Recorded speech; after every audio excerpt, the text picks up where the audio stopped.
कुछ इधर कुछ इधर, इसका नाम R1 था, इसका नाम R2, इसका नाम R3।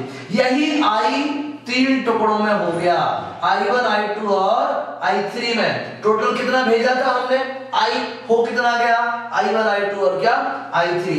बात को आगे समझें। टोटल करंट हमने कितना भेजा था, टोटल करंट हमने भेजा था I, जबकि हमको क्या दिख रहा है, I1 plus I2 plus I3, मतलब वही I है जो इन 3 टुकड़ों में डिस्ट्रीब्यूट हो गया है। हमने ओम्स लॉ में पढ़ाया आपको V इक्वल टू I है, तो I इक्वल क्या होगा भाई, V अपॉन R।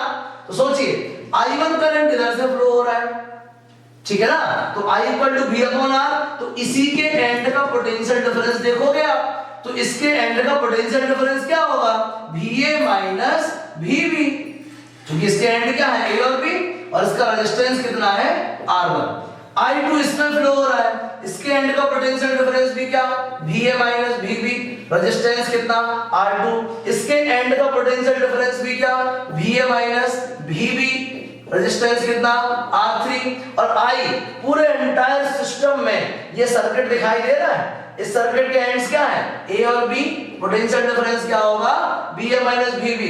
पूरे सिस्टम का रेजिस्टेंस क्या माना हमने R, इस पूरे यूनिट का रेजिस्टेंस क्या माना R। चलिए VA माइनस VB से डिवाइड कर दो, 1 by R1 1 by R2 1 by R3 equal to 1 by R। मिल गया आपको equivalent resistance.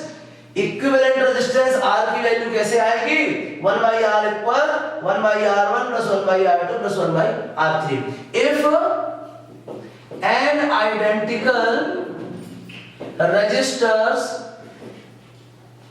are connected in parallel,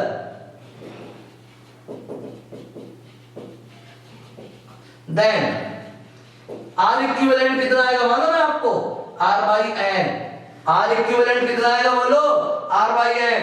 अगर हमारे पास N आइडेंटिकल रेजिस्टर्स जिसमें सबका रेजिस्टेंस R है, सबका रेजिस्टेंस क्या है R है, पैरेलल जोड़े गए हैं, तो इक्विवेलेंट रेजिस्टेंस क्या होगा R by N। क्या होगा बोलो R by N। इससे एक चीज क्लियर आपके दिमाग में हो रही होगी, अगर कॉम्बिनेशन सीरीज है तो रेजिस्टेंस बढ़ता है, अगर कॉम्बिनेशन पैरेलल है तो लगातार रेजिस्टेंस क्या होता है, घटता है, डिक्रीज होता है। साफ साफ दिख रहा है आपको, R by N हो गया।